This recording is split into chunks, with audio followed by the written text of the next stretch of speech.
Today we're going to be talking all about cases because not only are they one of my favorite investments at the moment right now and historically one of the best investments all time in the history of the Counter-Strike markets, but there was also some recent very big updates that are some overall great news in my opinion, and I think overall should be some pretty good news for cases and the case markets in general, and are a great sign for things going forward. So there's just so much cool stuff to talk about with cases going on right now specifically, and that's what we're going to be doing in this video today. But first, just want to mention real quick, if you are looking to sell any of your CS2 items for cold hard cash or crypto or any other payment method, you should definitely hit me up over on Twitter. It's going to be the first link in the description below. I've been getting a ton of deals done lately. We've been throwing around a ton of money to people, helping them cash out safely, effectively, and efficiently, not have to worry about getting scammed or any weird stuff happening or anything like that. And of course, by selling to me, you're helping support me, my channel, and my content. We are buying almost anything and everything for the right price. Everything has a price, so hit me up and we can probably get a deal done. I would appreciate it a ton. With that being said, let's get right into this. So,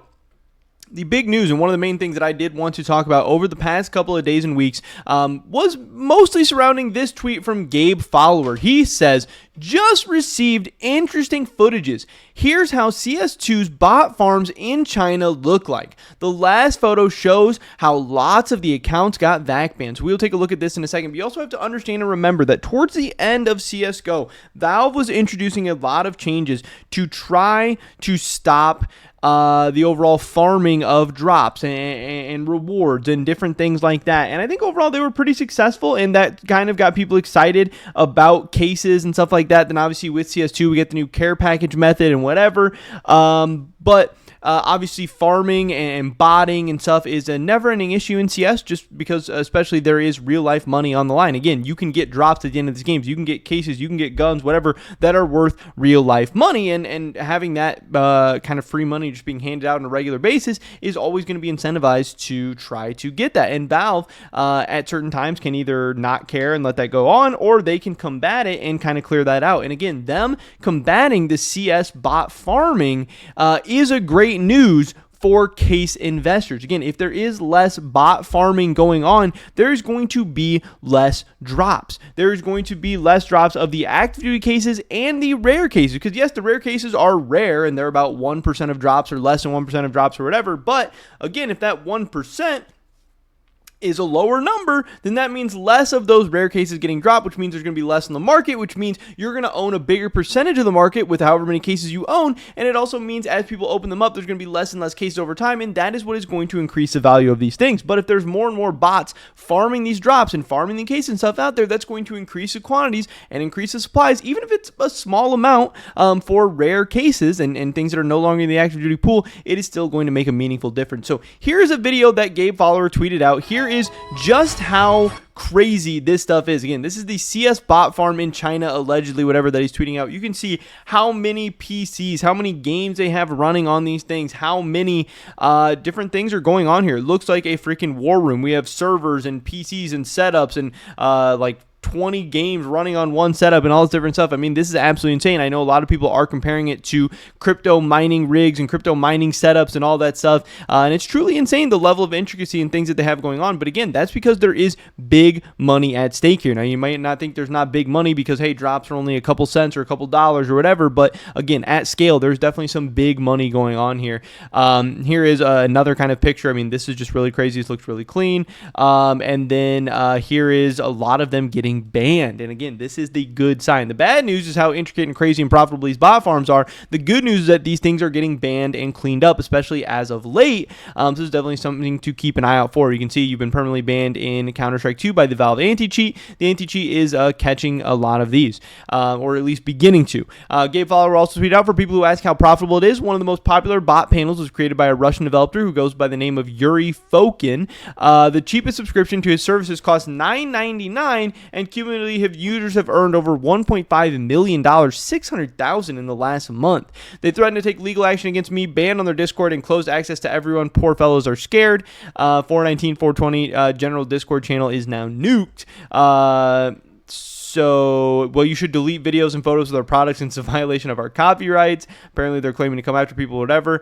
I'm deleting public chats in 5 minutes. Gay follower, I know his home address. So, I mean, obviously, again, these are very scary, crazy, powerful people to deal with, whatever. It seems really ridiculous. But yeah, gay follower, seems like he was able to get into one of their discords or whatever and leak some of this stuff or put some of this stuff out in the public. This guy says, no way it's profitable. Gay follower says, some say it's more profitable than mining crypto. And again, if it wasn't profitable, they wouldn't be doing this. I mean, it just wouldn't make sense to even attempt to do or whatever if it wasn't profitable. Obviously, it must be. He says, what are they farming? Cases and match end drops. And again, there are some very expensive cases and match end drops, but even the not expensive ones, again, they're going to add up over time. And again, if this is how much money people are potentially making, $600,000 last month, you can see how much this is contributing to the overall supply and quantities of items and cases and everything out on the market. So again, getting this stuff banned, getting this stuff cleaned up is an overall very, very big win for the community, but also for the investors and collectors and people in the markets in general as well. This would be a big, big, big win if this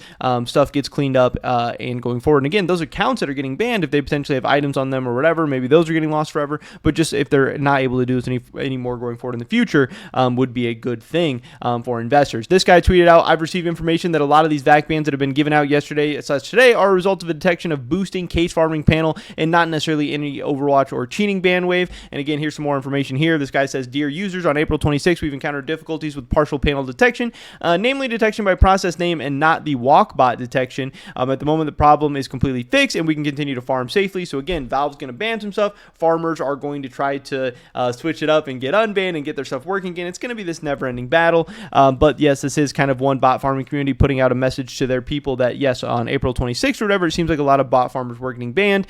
This person also tweeted out, VAC ban wave is only for scripted case farming. You can still safely spin bot in the game, which is funny. But again, somebody else saying that yes, part of this VAC ban wave is for scripted case farming only. So again, to me, this is something I'm excited about. This is a great news. I do really see the value in case investing, and I do think that cases are going to continue to be and will always probably be one of my biggest investments going forward in the future. And yeah, I don't want to be having to go up against and combating and facing and being also manipulated and cheated out by some of these case farming panels or whatever the heck is going on. So I do appreciate Valve attempting to combat some of this. And again, it's going to be a never-ending fight. It's going to be a never-ending battle. Valve's going to do one thing, they're going to do another. But I do hope Valve doesn't give up and continues to do some of this stuff. I think it's a very great sign for the markets overall. It makes me feel a lot more confident investing in cases. Now, taking a look at the case market overall, just want to show you guys some stuff over the past 30 days. Here is what some of the top moving cases have been doing. The biggest winner over the past 30 days, interestingly enough, is actually the esports 2014 summer case. Obviously, it's not a very popular case, not a case that sells often. It's pretty illiquid and volatile, so don't read into this too much. But some of the other big ones, snakebite case up 17.65% in the past month. Again, it is the newest case in the rare duty pool, so obviously it's going to be getting eaten into the supply and stuff like that. We can see here from CS2 case tracker, snakebite cases are the most opened rare case right now. So again, even though there is a lot of quantity out there for the snakebite cases, it is slowly beginning to get eaten into. And again, so far that has been a good thing in the past 30 days. Huntsman weapon case up big. Esports 2013 winter up big. Broken Fang case up 11.5%. Some other cases to kind of keep an eye on. Operation Vanguard up 8%. Spectrum, Operation Phoenix, Chroma 3 doing well. Clutch case doing well. And then some of the biggest losers over the past 30 days I wanted to highlight and take a look at as well. Looks like a lot of active duty stuff, which obviously is not surprising. Fracture, Recoil, Revolution, Dreams and Nightmares all down pretty big. Chroma 2 actually down big. That's kind of surprising to me, but these are the only 6 cases that are down in the last 30 days. So a lot of the case market is either flat, stuff like Prisma 2, or slightly going up, or maybe even significantly going up. So again, not only is there some great news for the case markets right now with, again, those bot farms being banned and stuff like that, but also a lot of cases are actually performing pretty well right now as well. It seems like a lot of the active duty stuff, if that's where your money is, you've been making money over the past 30 days. And obviously, I think in general, you should mostly be staying away from the active duty stuff because those supplies and quantities are just so crazy right now. And we don't even know when any of these cases are going to be removed and which one's going to be next. But that is pretty much it for this video today, guys. Hopefully catch you in the next one. Until then, peace.